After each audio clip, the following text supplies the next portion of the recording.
But speaking of the Rev, the memories, I still have random memories. And I feel like that was one of the things that I think brought our bands even closer. I think at a young age, having never having to suffer loss like that. Never having a loss like that. And I think going, watching you guys go through that was, for me, I think it was like a bond.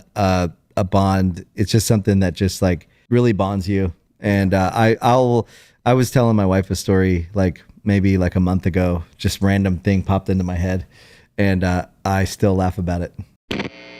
On bad times, I don't want to have bad. We agree on a lot from our last conversation 2 years ago, or it had to be 2 years ago. Yeah. When did the record come out? 2 years ago. 2 years ago. Okay. Yeah. So our last conversation. Our first conversation. How long ago was our first conversation? 24 It's years ago? just sad if you think about it. 24 years. Yeah. That's older than some people We've been friends on this planet. Yeah. It's and we feel like the same guys. And it's just, it's like you close your eyes and you wake up and 24 years that's later. also one of the things I appreciate about you, especially all the guys. But I just feel like obviously all of us have grown, married, kids, all of it. But it doesn't matter if we haven't talked in 9 months, 2 years, whatever. It's the same. Yeah. There's room. I appreciate that in life. But I was thinking about that.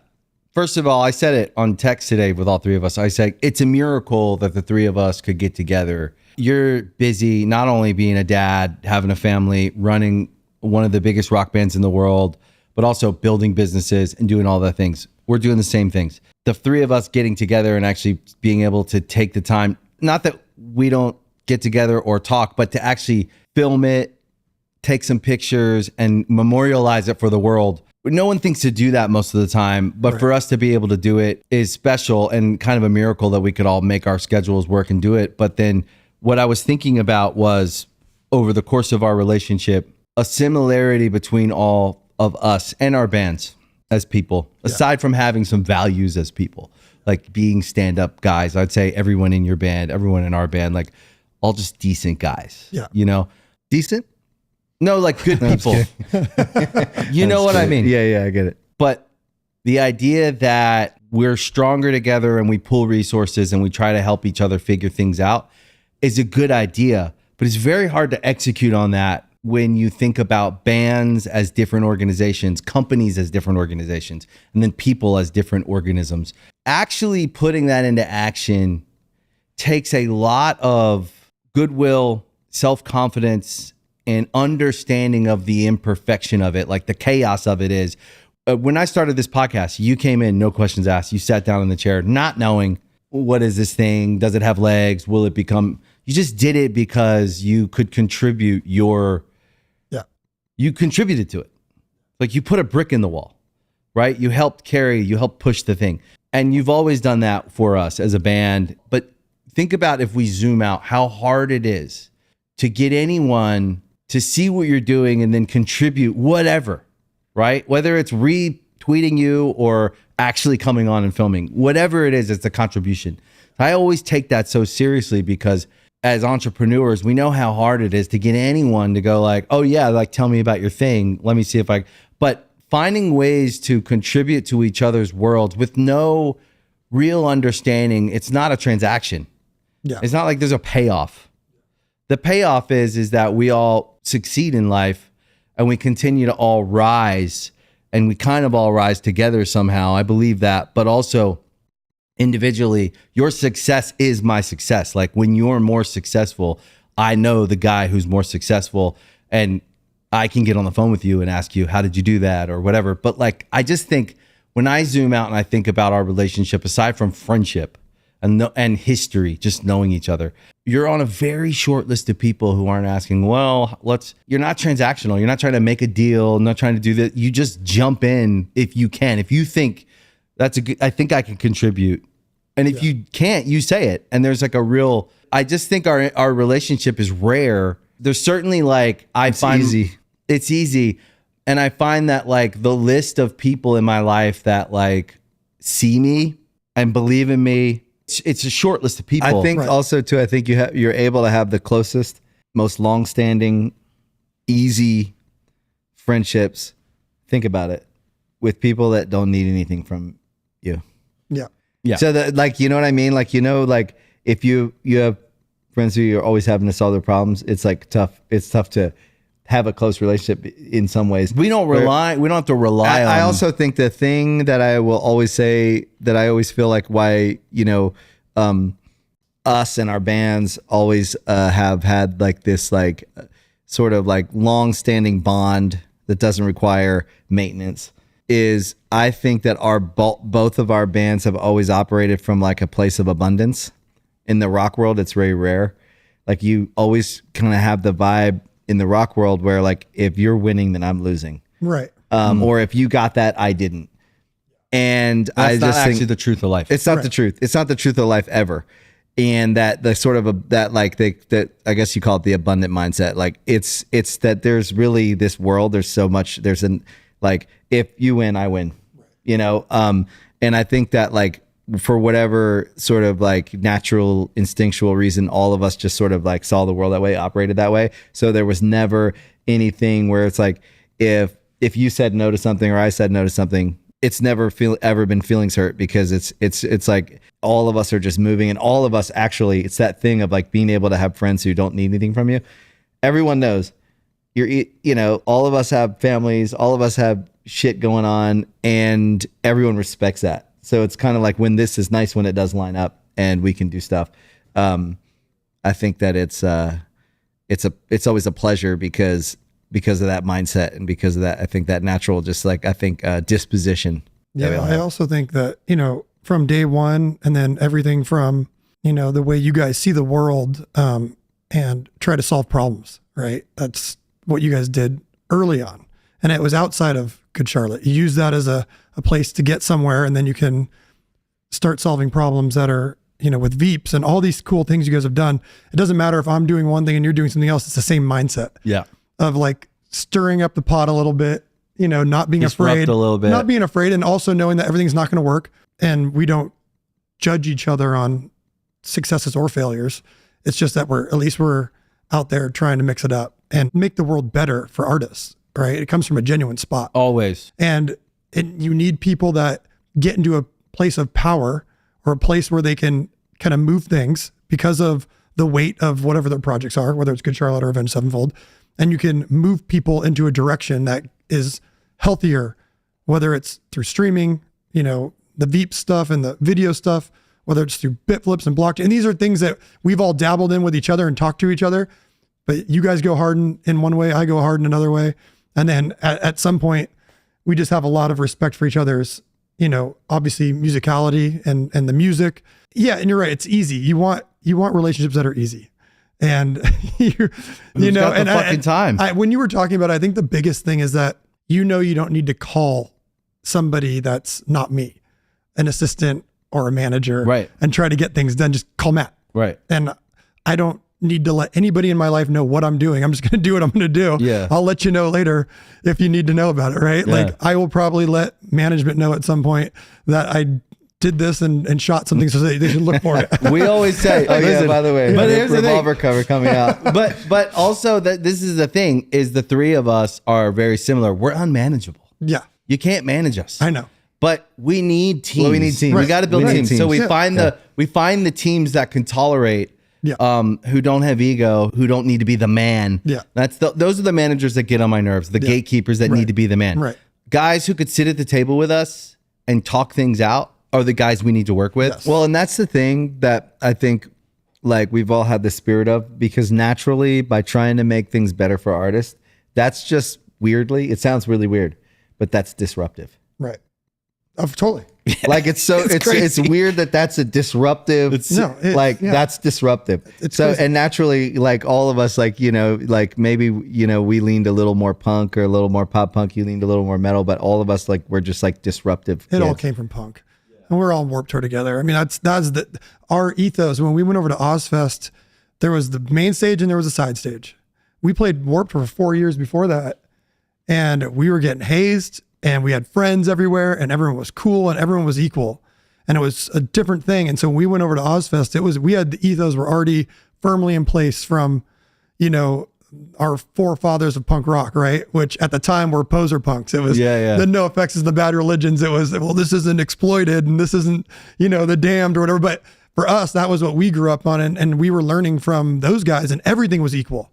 Like everyone ate the same junk, and not, no offense, Kevin Lyman, but whatever the catering was, and everyone was getting paid very little. Yeah. But it was a punk rock summer camp, right? Yeah. And it was like, then you go to something bigger, and there's like a hierarchy, and that was weird to us. Yeah. So we've always just kept that punk, the hardcore punk sort of, vibe, because that's like where we feel more comfortable. That's where we grew up, That was such a fun place to meet. Yeah, for sure. Because we were both kind of outcasts. First time we ever spoke. Yeah. Actually, we were the pop guys. And we were the guys that were screaming. We wanted to be, I just looked around and I was like, I want to be huge. Yeah. Yeah. Trying to buy mom a house. But you guys were a different thing on there, right? It was like, there was a different type of success. When you guys showed up, it was like, you could see there's jealousy, there's animosity. And we were already on the outcast. We weren't even like taken seriously at that point. You got to think, Kevin Lyman's throwing us on as a favor to Lewis Posen at Hopeless Records, and we're screaming. And it was the first band that had been on that was just playing metalcore, right? And it was just like, it does not compute. This is why people hated on you. And if they still do, I don't even know if they do or they don't. I'm sure we all have our version of people who are like, whatever. But what you guys always had was self-confidence. Yeah. You got on stage and you did your thing, and you weren't trying to be like anyone else. And you actually weren't trying to get anyone to accept you. Yeah. That's the difference. When you don't beg everyone to like you, it's a longer road, but in the end, people get to know who you really are. And then they accept you or they like you. Most of the time they like you, because originality is hard to find. But I find people that are begging everyone to like them, short term, it might pay off. Long term, it's a waste. Well, winners are going to win and losers are going to lose. Yeah. That just goes back to that's the quote of the, but winners are going to win and losers are going to lose. Let's wrap it up. But hear me out, because it's not a dig on anybody. Yeah. When you have, back to that abundant mindset, when you have an abundant mindset, a winning mindset, you're not worried about what everyone else is getting. You're happy for them. You're building your own shit. You're building your own shit. You're going to win some way, shape, or form. If you're looking around at what everyone else has got and you're mad at them, or you're jealous, or you're throwing your rocks, or you're hating on them, you're going to lose. I don't want to say what my version of winning or what my version of losing is, but I didn't want to stay playing clubs forever. The same, people, they might appreciate that. That's great. But I think we have growth mindsets. It's not even about the whatever indicator people go by, where it's how much money you're making, so whatever. It's not even about any of that. It's a feeling of we're all of us right here in our 40s are doing not the same thing we were doing when we were 21. We're doing the version of it now. And I just think that, like I said, for any band out there or any artist out there, because you always, this whole thing you set up was because we have these conversations off camera with artists when they come through, is winners are going to win, losers are going to lose. Be a winner. Don't look around at what everyone else has got. Don't judge what everyone else is doing. Do your shit. And I think that's something that naturally, I think both of us sort of, again, that's why we could be friends and why we could so easily, different worlds, grew up in different places, could so easily support one another. But also, when that thing, that feeling, it's hard to put into words, but when someone fucks with you and when they don't. Yeah. When someone fucks with you and when someone doesn't fuck with you. Yeah. I just know it. I feel it. It's like a vibration. Yeah. You have always fucked with us. Before we even were near each other's stages. I remember I talked to you on the phone. I was getting tattooed by Adam Barton. Oh. Remember? I do know. That's crazy. In 2000, probably. Yeah, that's crazy. And he was my friend, Matt, is a singer of Avenged Sevenfold. And I was like, oh, I like Avenged Sevenfold. It was your first record or something. It was after your first record. Yeah, and Adam did the art for it. And our first record. Adam did the art for it. And he was like, you guys should talk. You'd like each other or whatever. And he put you on, we got on the phone or something. Yeah. Because I was hanging out with him all the time.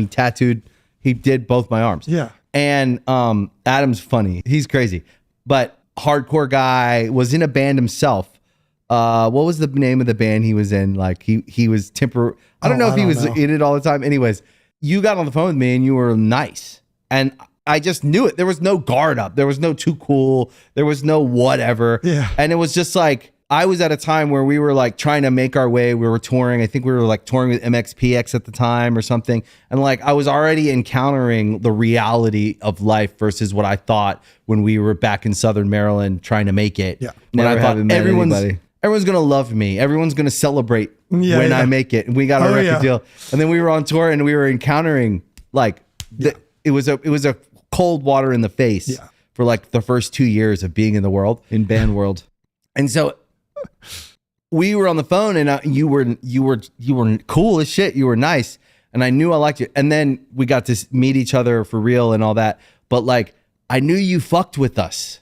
That's it. Like I've definitely met people that were nice, but I knew they didn't fuck with me. Yeah.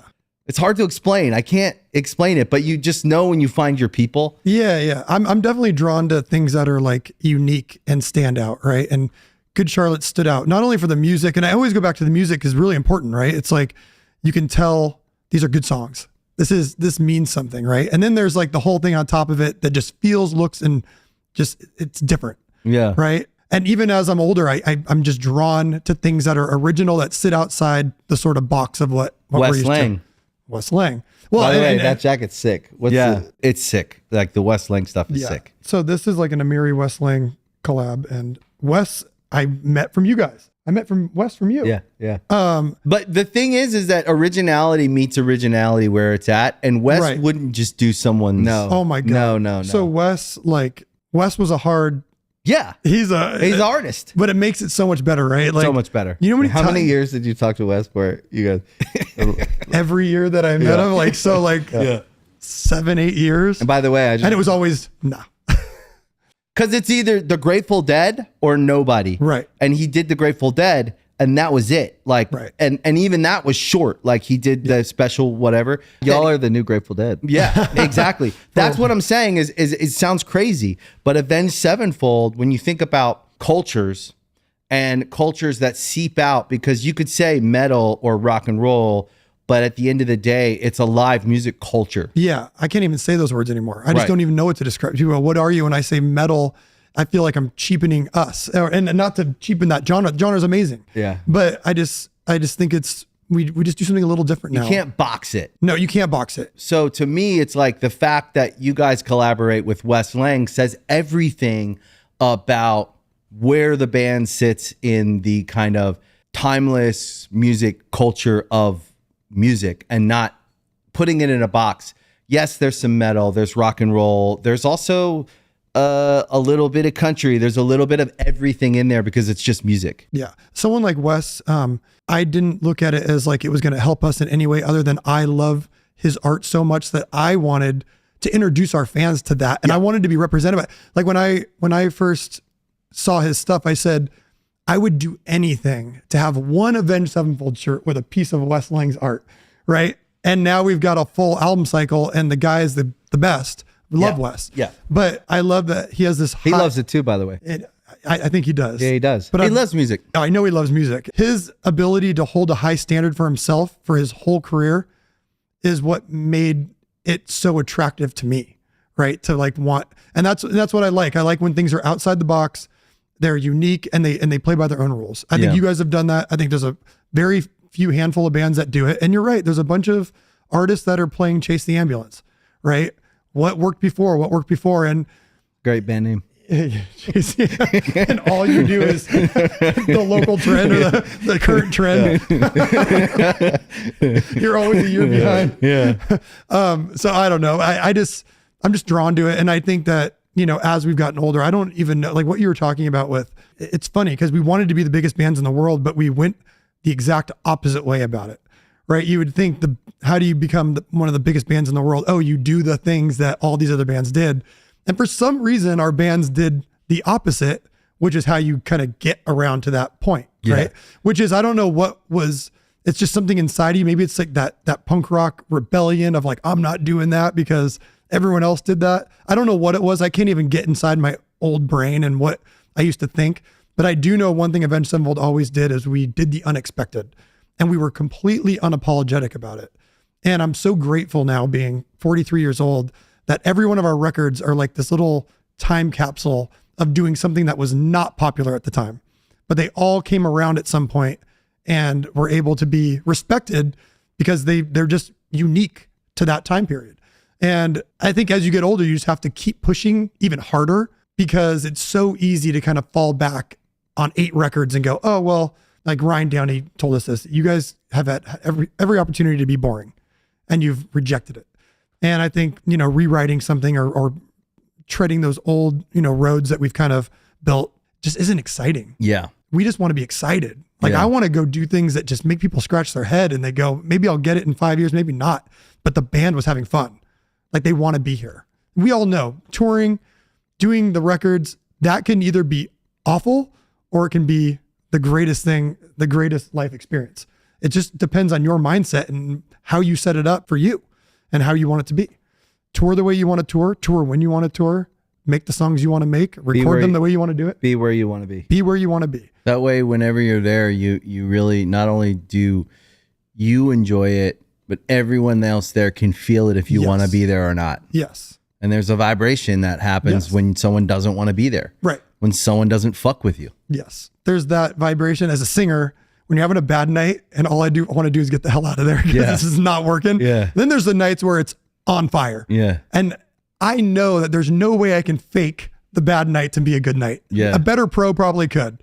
I'm like, you can read it on my face. I am so bummed that this isn't working out. Right. Yeah. And then when the good nights are good, it's like, I am the king of the world. This is amazing. And everyone, you can just feel it coming from everyone. And I think, with records, with everything in life, you have to be the same way. I mean, we have one shot at this thing, right?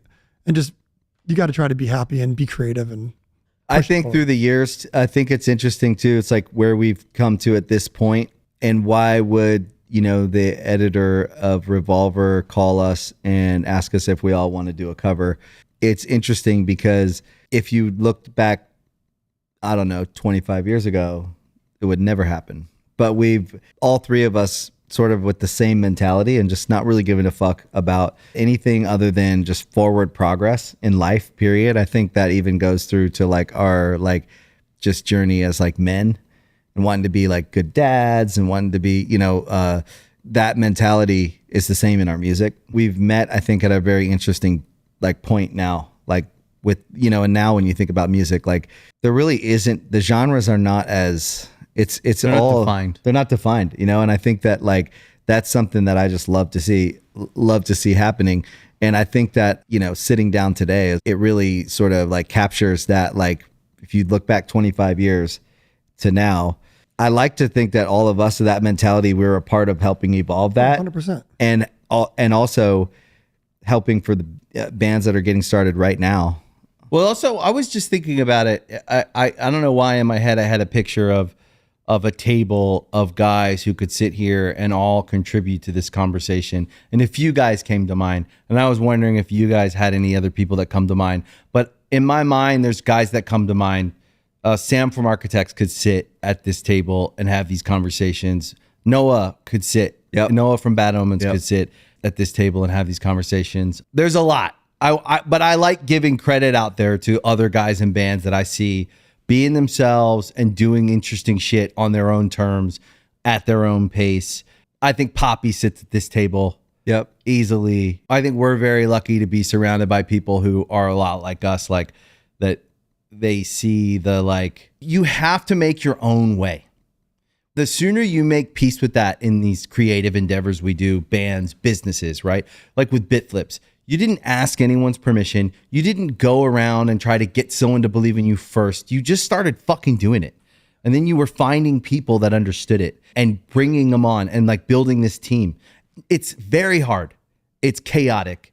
And it's also, there's so many waves. We were texting this yesterday or the day before. There's so many waves of the way that things change. And I want to get to Bitflips, but I'm interested to hear if you think, like, who are the other personalities and figures that you think have the same conversations or kind of live or people the that same just way? you admire, respect. You say Wes Lang, you say people like, it doesn't have to be musicians, but I think out there's a lot of musicians. I think Post Malone's one of those people. Post? Yeah. Yeah. So I don't know any of the people you met. I know who they all are. I don't know them personally. There's certain people that we just respect immensely in the industry, right, that are creatives. This guy, Lance Drake, that did our VR concert, very smart, creative guy. West is obviously comes top of mind. As far as musicians, people I really respect what they're doing. I don't know Julian Casablancas, but I love the He's Voids. cool. So the Voids to me is, I think they're the greatest rock band in the world, whatever they are. Like it's just so creative and interesting. It really gets my mind going. I think Bring Me the Horizon's done a good job of being, forefront of whatever's happening now and that Pushing sort of that scene, envelope. pushing the Yeah. envelope. So I'm sure there's just a ton of people that are just in their own little pockets doing their own thing. I like talking to anybody that's just kind of can see the kind of the whole thing happening from a higher perspective, right? I always think about looking down on the music industry, what we were just talking about in the back room, always being behind, right? And they've really flubbed a lot of things that were very easy to see coming in retrospect. And one of the things we were kind of correlating it to the idea of blockchain and the financial systems. And right now you're starting to see rumblings of the dollar, and you're starting to see, I can move money quicker with stable coins. The blockchain is useful. It's not a total scam. It's all these things that 10 years ago you could have said, and you're getting laughed out of the room, right? Even now there's people that just don't believe it till it happens. Technology has done that with the music industry, with streaming. It was not a problem until you were buying stacks of CDs this big and ripping every single thing off of LimeWire and Napster. And all of a sudden they said, oh my God, this is a problem. We didn't get ahead of this. And then they had to make, amends with a guy that just went ahead and did it anyways, which was Daniel Elk and Spotify, right? And all of a sudden you're playing by his rules. He's the billionaire, and the music industry is trying to just be on board, get some equity and say, please, like put us on some playlists. If you're an artist that can kind of see the from 500 miles above, you're going to have to ask yourself, okay, what can a label do now? What can the industry do? What can they give me? And what is it worth? Do you have MTV? Do you have radio? Do you have drivers? Should I be paying a record label 75 cents to my dollar for everything you do? Can you do anything for me? What genre am I in? Have you been able to do anything in this genre? Or is it a genre that is more word of mouth? Or is it a TikTok genre that they take it and they put gasoline on it? You have to really think about these things and have the balls to not go to your family dinner and go, I signed to a big record label. And so your grandfather, your parents are impressed and go, no, I'm staying independent because X, Y, and Z.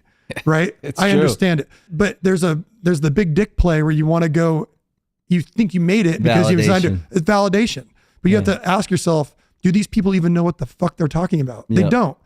I always tell this story. I've told it a million times. Dave Farrell, Palladium Life is But a Dream, those guys in Lincoln Park. And he's like, would you care? We were in a restaurant. There's probably 100 people in there. He's like, how many people in this restaurant would you care about their opinion of your record? And I'm looking at these people, right? And you're looking like zero. I zero. Like, and he's like, and this, you kind of extend that across the world, and that's art. You put it out and there will be people that connect, but you can't go on their terms. They have to come to you on your terms.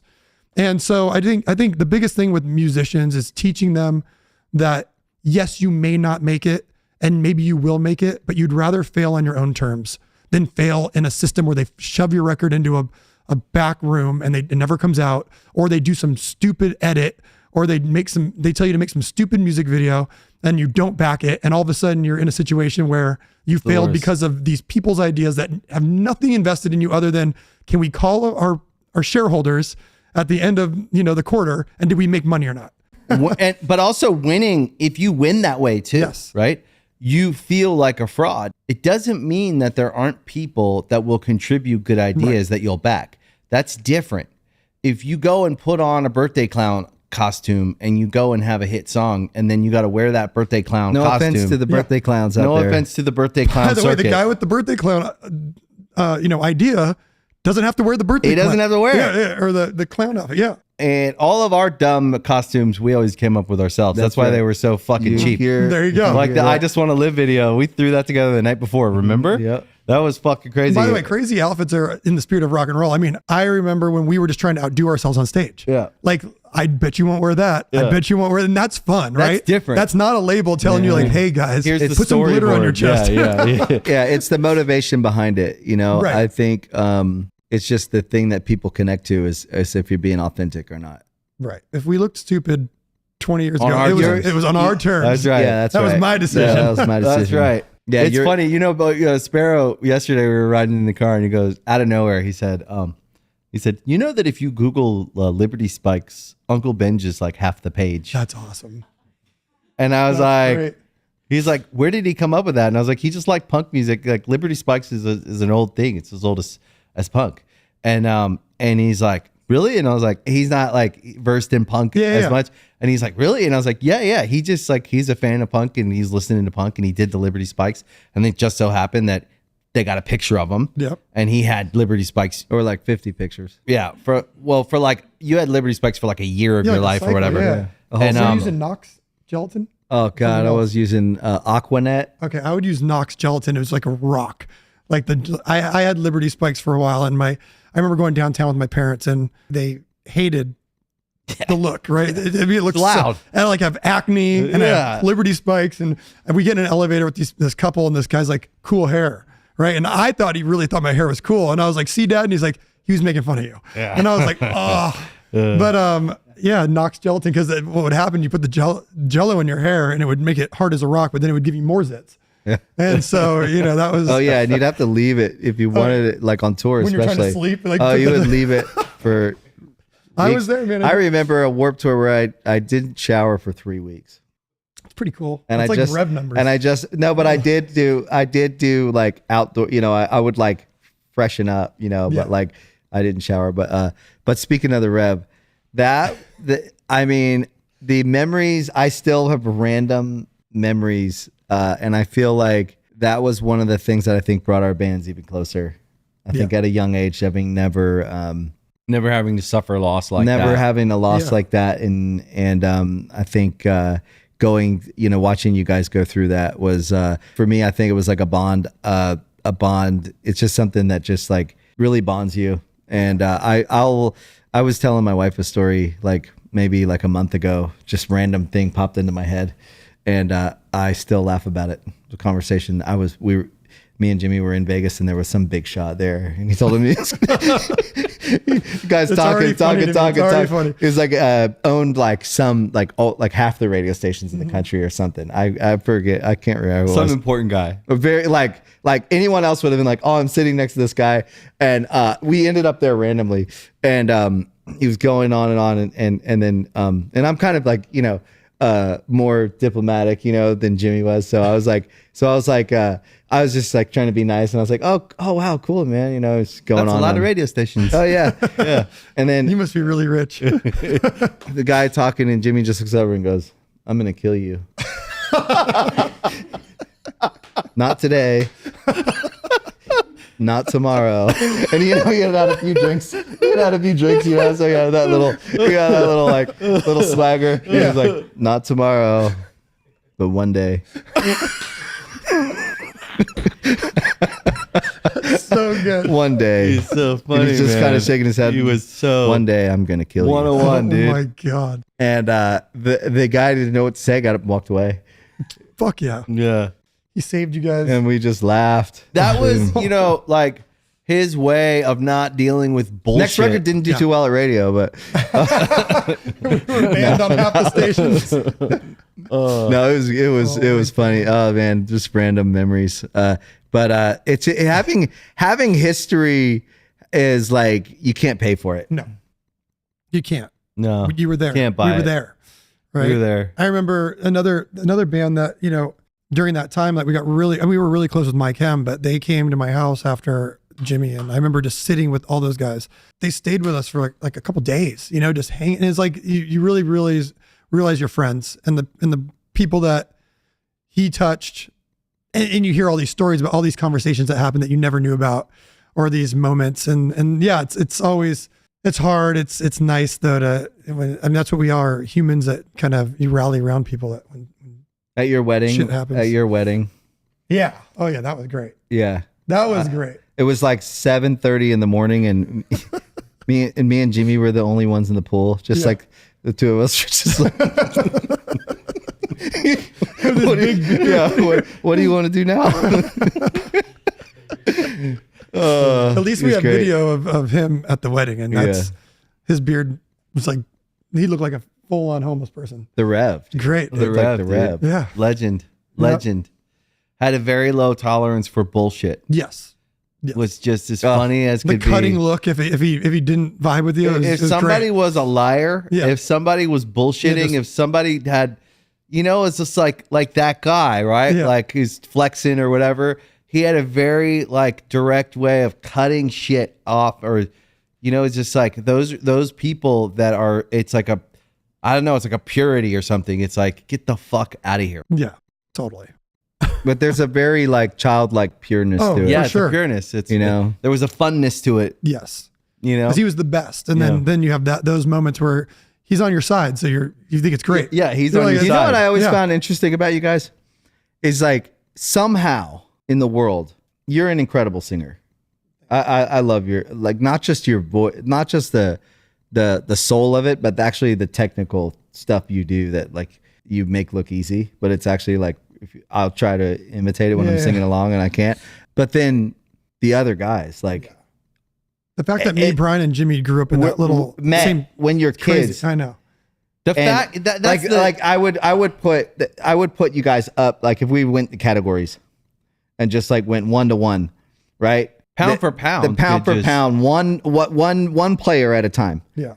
Like pound for pound. You could put you up against anybody. And you met as kids I in know. school. I know. It's Like crazy. to me, like I think about that sometimes. That's like how that happens. It's That's like my favorite thing about Avenged Sevenfold is usually you get a band that has the musicality but not the songs. Yeah. Or you have the songs but not the musicality. Right. With you guys, you have the songs and the musicality. I would say Brian is probably one of the greatest living guitar players. I'm with him every day. I agree. I don't see any like I sit there and watch what he does and how he keeps trying to push everything forward, and he's never like rested on anything, and he's always moving on. Even if people are like, but it's not ego driven either. no, it's like purely like he explores, right? Yeah. He like really wants to figure out. Okay, I kind of like that tone, but I can't get that on a guitar, so I'm going to run my guitar through MIDI, and then I'm going to have it come back, and then like he's just doing stuff. But he wants doing to- that and writing earworms with your guitar lines because all his guitar parts. Those are two different things. It's two Do both different of them. things to have the melody, to be able to write melody like that and perform it. The high level. That's what I'm saying is like his guitar parts always scratch the itch for me. He's kind of allergic to guitar wankery, and which I think is good for him, right? He doesn't want to be that guy. And so for him, it's always a song first. And he's a disciple of the Beatles, you know, and like to him, it's like, we'll never write a song that good. We'll never do that, but let's try. Right. And it's like all about the song. It's more about production techniques and vocal melodies than it is about him noodling around the song. And so I think having that mentality is just, even with Jimmy, it was all so musical. It was like he was putting the drums as like another instrument instead of what can I do, Right. And I think that keeping that mentality was It was about and at the same thing, not time, me. and at the same time, he was a wild animal. So Right. it's not It like bleeds he, through. So it's not like he was like this like studio guy that was like he was a wild animal. You were capturing like when you guys did those records, like you were literally capturing like footage of a wild animal. Yeah, it's like lightning in a bottle. It's like- but he could go toe to toe with any studio guy. Any like that's just wild. That's just crazy to me. You guys grew up that you somehow these kids were just in the same spot. Well, Jimmy was the one that started it all for us because I wasn't a musician. I was just a fan of music. And going into his room when he was in 5th, 6th grade and he can play all the Slayer records, it just made me sit there and like, oh, this is crazy. And then, he's playing with all these, he's at college, going to colleges and in their ensembles. And then Brian was obviously wanted to be a studio musician. He didn't want anything to do with writing original music. He didn't think he could. But then he met Jimmy and he's like, oh, Jimmy can. Like, oh, I can do that too. And then he started helping. And then that became what the band was, right? It was like all because of Jimmy. It was because he was so musical and it was so wild. It was so abstract and not by the rules, which was what was so cool. And we can't forget about Johnny. We can't forget about Johnny. That's my boy. Johnny is, he used to just come down the street and bug us every day and play Primus with Jimmy. And then eventually he got in the band. Yeah. So I don't know. I think, What a band. What a bunch of guys, man. I mean, going back and like looking at it all, it's wild and it's fun. But and the thing is you got to keep that spirit as you get older, or just don't do it. Yep. Like I love that. Like maybe you guys can shed more light on this, but you guys went away for a little while. Like what was the why, and then what made you want to come back and do a record? Exactly what you're saying. I think unconsciously and more consciously as we got older, I think we felt like we needed to get back to life. And I think you have, like they always say, you have a lifetime to write your first record, and then every record after that, you're just writing records in like a short period of time. And I think like we went on the ride, we had the experience, and it was great as a band, but then it became very hard to tolerate everything else. Yeah.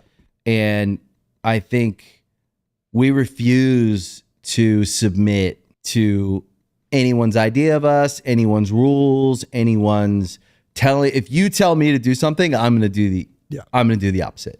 I think at the point where in like 2013, 14, we made the Madden Brothers record, but we even say that should have been a Good Charlotte record. But I think at the time we got together in high school. Yeah, we got together in high school. We had to evolve as people apart and as a group and learn how to be in that marriage together. And it's been an amazing journey together. I fucking love my band. The four of us since we were teenagers is really special history. Sitting here talking about your own band, what that means. It's more than the music. Yeah. It's like, that's your history. When I think of like my past, I think of my band. That's my familial group. Yeah. Cause we all kind of come from broken homes, and like, that's our core group, our solidness. But we also all had to Except grow for up. Paul, his parents are Still together. solid. But he understood he was there on the ride. He was there on the ride when like we were like moving around, we were homeless, we were living with people. Like he was watching that whole thing. He's seen us all the way. Paul's always been like my day one. Like he's so solid and he knows me so well, and we don't have to talk. It's just deep. It's like brothers, And Billy was like this metal kid, which I loved. I'm a huge metal fan, and I think like you guys with metal, we are with like punk and pop punk. You guys love the metal crowd, but you're not going to dictate what we do though. Yeah. Like we're going to lead you guys. And I think we sort of, when we came into it, we got put into the Warped Tour, Bad Religion. I mean, back then it was it was No Effects, Bad Religion, Rancid, Social Distortion, Pennywise. It was a tough crowd. It was us. a tough crowd. Yeah. It was a tougher crowd, I think, than you find now. It was a different culture now. Genres don't mean as much, but we were always, even as kids, like, yeah, but you guys aren't going to dictate what we do. Right. Even if we could, in a room, as like the new kids or the smallest guys in the room, I think our hearts, we were lucky to have a little bit of heart to go like, wait a second, no, like we like you guys, but we like you. We want to be friends.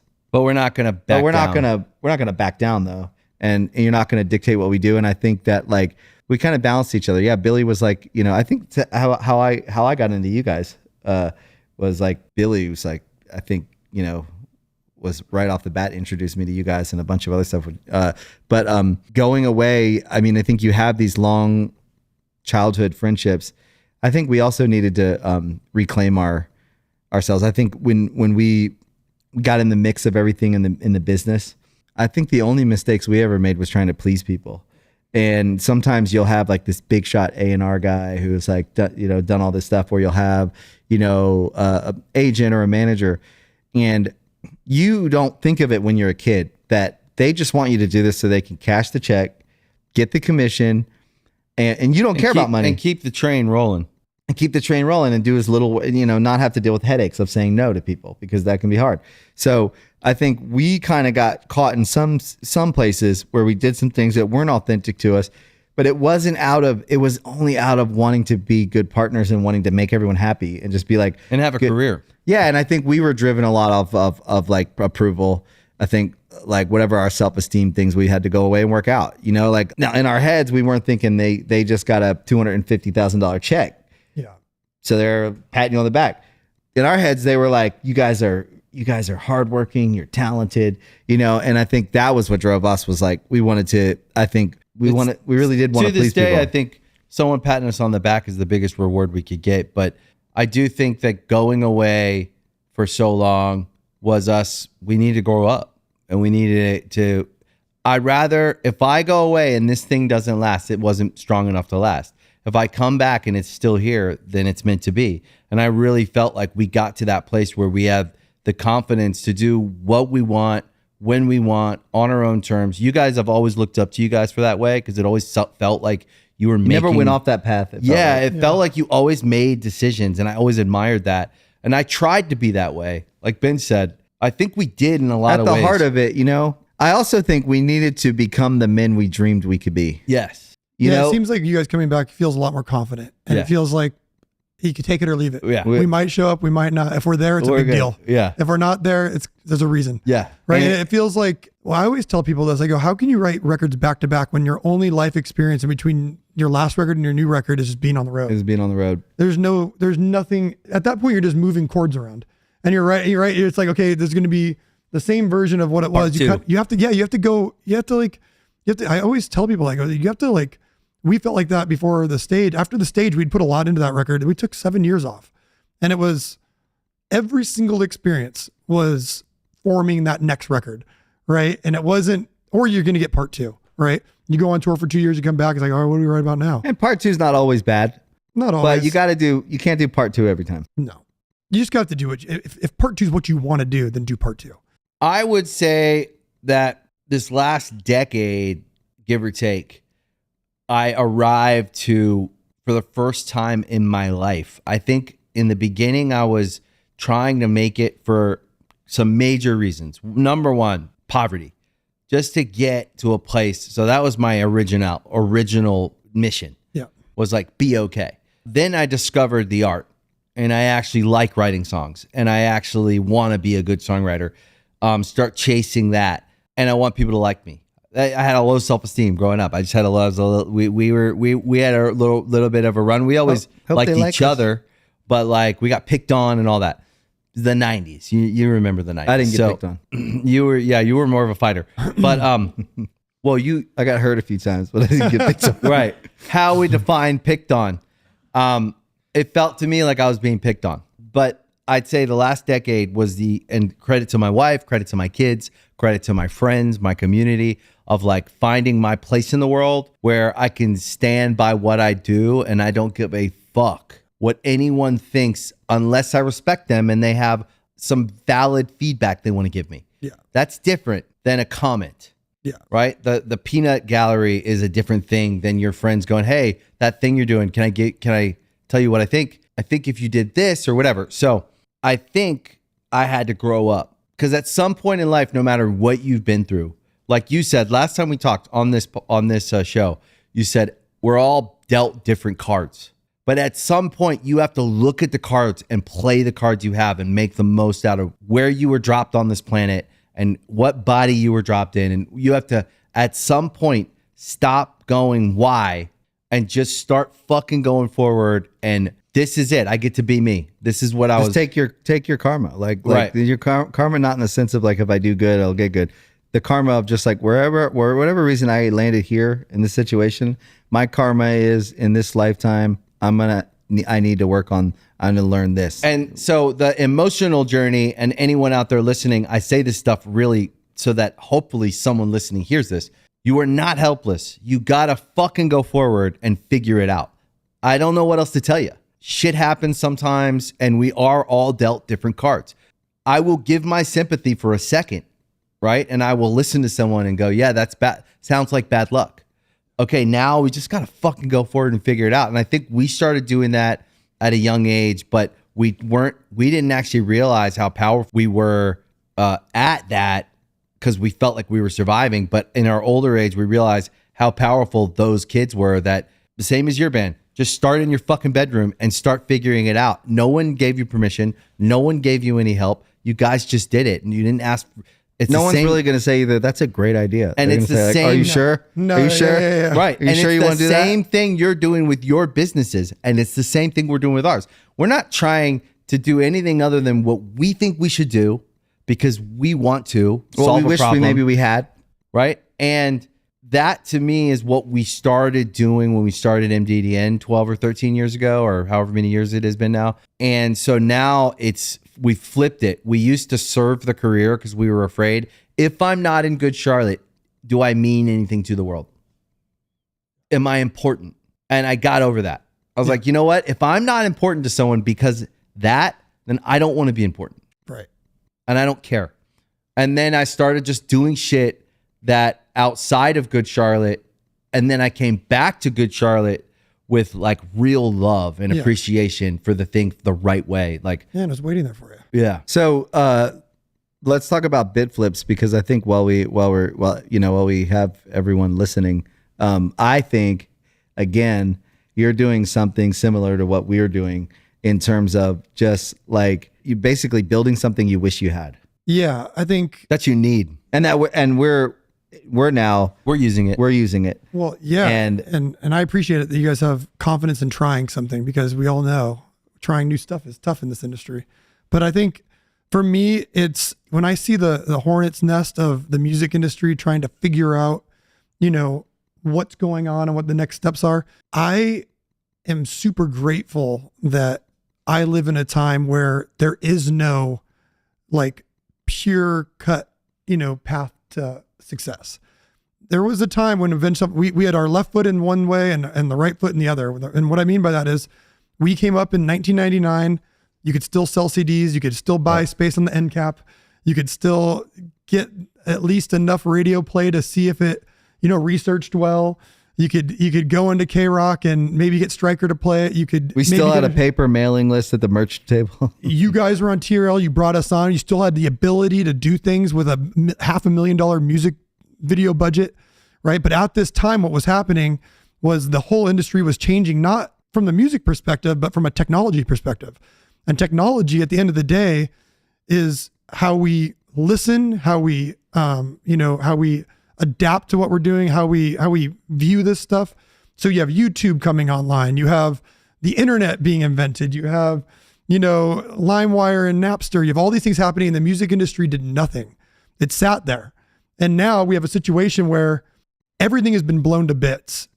And so you have to look back and go, okay, well, how can these people serve me as an artist? Because the artist should be working on the songs.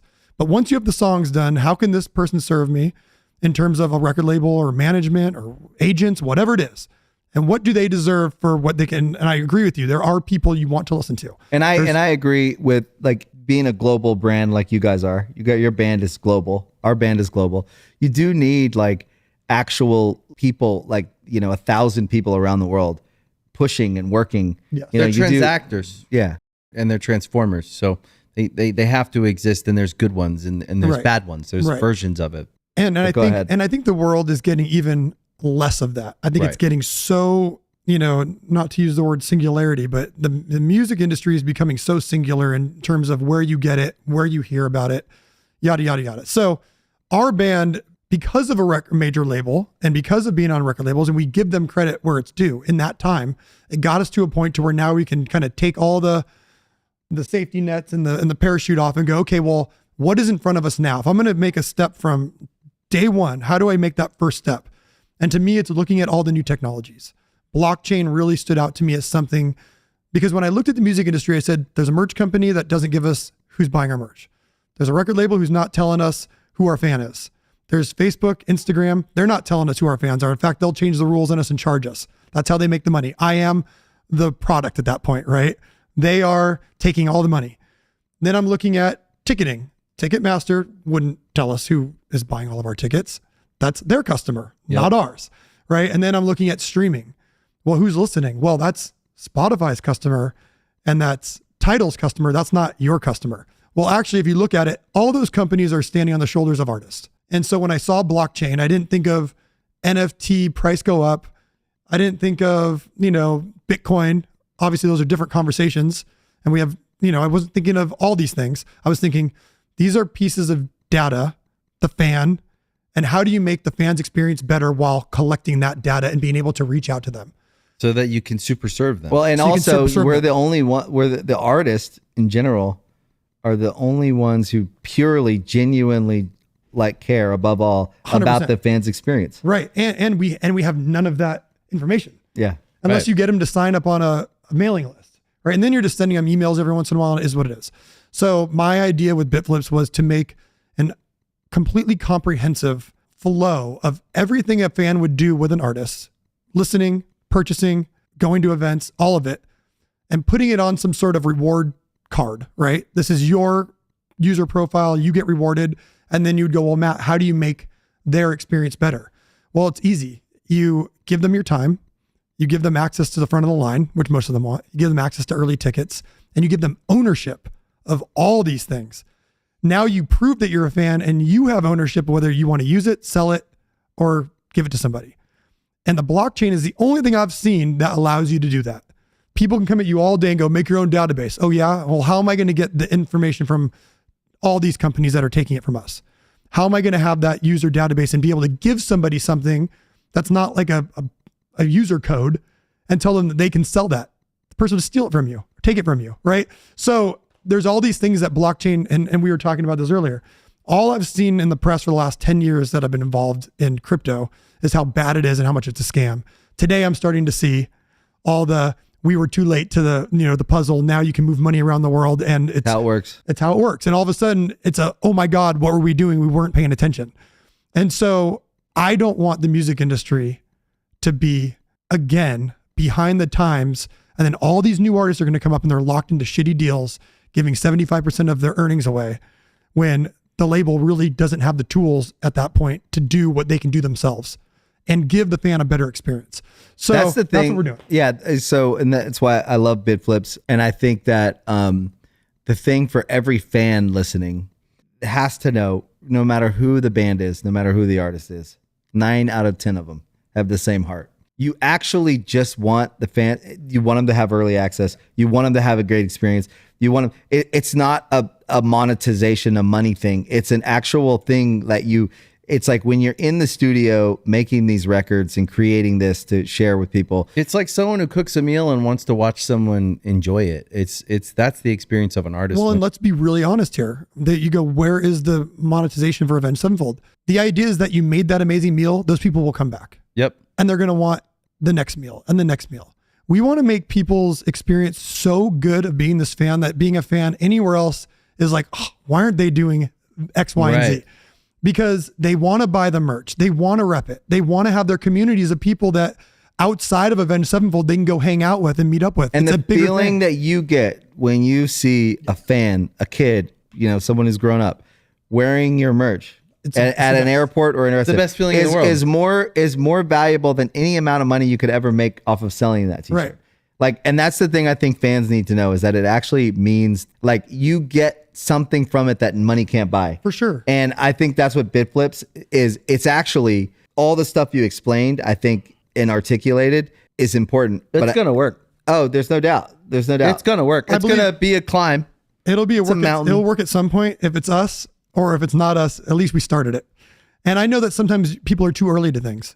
Listen, 10 years ago when I was getting into Bitcoin, everyone thought I was out of my mind. Right. And you talk about it and you talk about the technicality of it, what it is. There's no way that's going to happen. Hey, the helicopter you came in on today says I would never do that. The Bitcoin helicopter. No, after Kobe, I will never take a helicopter. Yeah. But even that to me, it's something that makes humanity better. Right. We've all, and not to go on a Bitcoin tangent, but we've all sent money to Europe or to a family member somewhere. And you've been completely destroyed on charges and it's going to settle in 3 days at your bank and bring in your passport to make sure you have authentication to get. No, we have a thing now that just 10 cents shoot money across to people. We were sending money to Ukraine during the war and they were sending pictures of them getting the Ethereum and then buying all the vests and protection for these families that were getting bombed by Russia. There was no way we could get money in at that point except through a cryptocurrency. Now, so there's so many things, if you just look at things in a different way, there's use cases and really smart people. You have to trust that really smart people are going to figure out the unlock, right? At the beginning, it's always the internet in the beginning, right? The internet in the beginning was a shit show for investors. Everyone's buying pets.com and all this stuff. But with no idea, well, do you have a pet store? Are you going to, right? Like, what do you need this for? Well, now can we even imagine the world without websites and the internet? It's just, we all live on it daily. And it's at the time that it was like, oh, it's a fad. It's like our whole thing with Veeps is we believe, okay, the old record store experience that we used to have, that's necessary. Yeah. Go to the record store, read magazines, find a record, see a band, go and buy the record, and you hold it and you pay for it. You buy a t-shirt and you like leave the record store and you have this music experience. That's gone. There's boutiques. Yeah. But it's not like it's not the rich experience you had at Tower Records or at It's not quite well. or all those You have to search it out, you know. And I think that there's a ton of like mom and pop shops keeping it alive, but it's not quite as accessible. If you ever think back when we were kids, it was very mainstream, accessible. and now it's a niche thing. Yeah, and then now you it's go niche. on Amazon and it's junky and clunky and you can't tell which it's from where and Is it whose official and is it and- official Yeah, and different is prices it, and yeah, bootleggers and is and it all like sorts of- someone just printing shirts in their basement, and it's like very hard, and Amazon isn't managing that well because they don't know the music business. Music business is such an interesting. So Veeps, we think of it as like if Tower Records, MTV, and Netflix had a baby, it would be something like a world where you go in and there's endless content, You watch all the concerts, bands, you watch documentaries, and you see exclusive and you see merch. So bands all have merch. You see vinyl, exclusive vinyl, and just vinyl, and collectibles and things like that. And it's very much in step with the record experience online, on the platform, on your Apple TV, all happening in a modern way. Yeah. That we think is and likely will end up transacting in cryptocurrency and all that. But for us, it was like, where does the music business just well, like you said, what 2002 maybe when we were able to take you guys on MTV. Where would we do that now? Well, Right. you know, it's like where can we discover that isn't you know, like for us, we were just like, well, I guess we got to build it. Yeah, and I think, you know, I watched I've watched a few things on Veeps, and it's the only place you can get things that I really want, right? Like the Dying Outward. I remember the moment it came out, the countdown, and I'd purchased that. You know, like there's a bunch of things on there that That's a good documentary. it's great, and I just wanted, and those are interesting people, right? You're like, I just want to know what the hell's going on Crazy, here. yeah, yeah, it's yeah. weird. And so, like, I just think it's modern, it's cool, and you need those curators, you need that network effect, and it's Veeps music can be that first. Yes. It's music first always. It's not anything else. It's little shows like this and big shows. It's music first, and it's a world. So it's going to take a long time for it to emerge because it's a tree that's growing. It's got roots though. Like artists really fuck with it because Veeps puts artists first. It's just period. But that's why I like Bitflips, because I think there's a world somewhere in the future where those two things Collide. Absolutely. Also, too, I think it's really important for Bitflips. Like, and I feel like you need to do something on this where there's a link in the description or something for young bands, because I think that the new bands start using it early. that start using it right away. Yes. Like right away from day one. Yes. Like to me, that's where the younger generation, if you give them a tool, they use it. 100%. Most of these things that emerge come from things that start off that way, right? Like it's with Avenged Sevenfold, we've basically had to tie 1,000-pound weight to us and drag it, because a lot of these fans are either resistant or they're older and they don't have the time for it. Yeah, the adaption's harder. Right. They understand their American Express card and they understand American Airlines, but as soon as you have to, you know, the music thing doesn't, it's brand new, right? It's like why? Right. And I think that when you have an artist coming up going, this is from day one, this is how we do things, you foster a community that just understands it inherently, and everything that comes out of that from day one is just, it's inherent to what they're doing.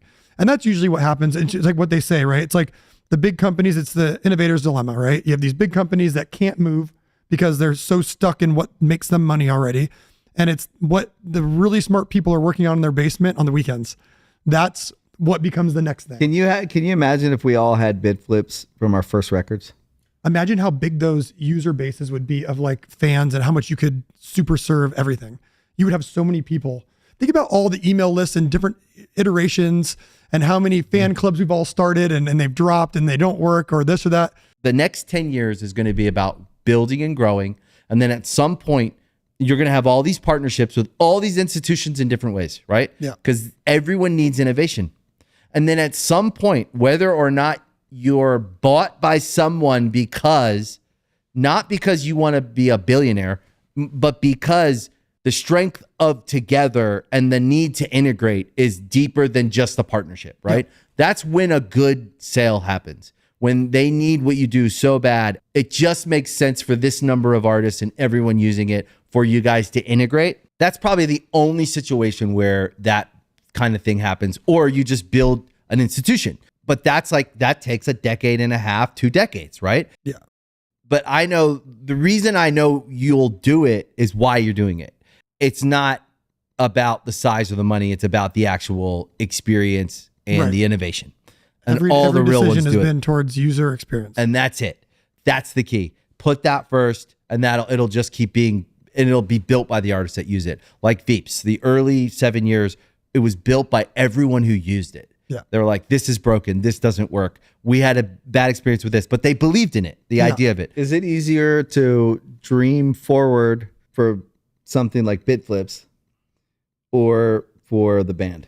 I think the band musically is the North Star, right? Like whatever the music and that's like so natural. Yeah. I think You live and breathe it. you live and breathe it, and it's like just like it's artistic expression. Nothing really gets in that bubble of us writing and recording with people that we trust and love.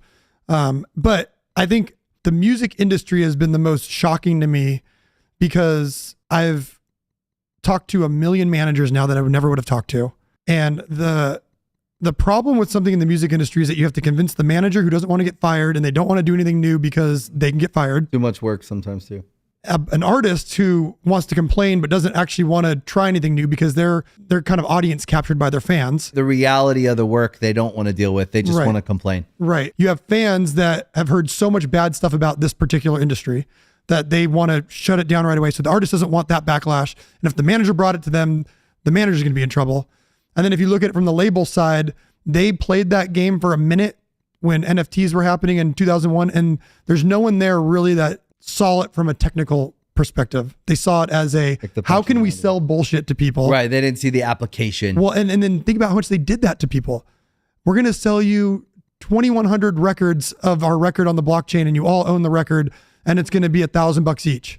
And you just ripped off a bunch of fans for something that makes no sense. Yeah, you anyone robbed them. sensible could see that was never going to be good.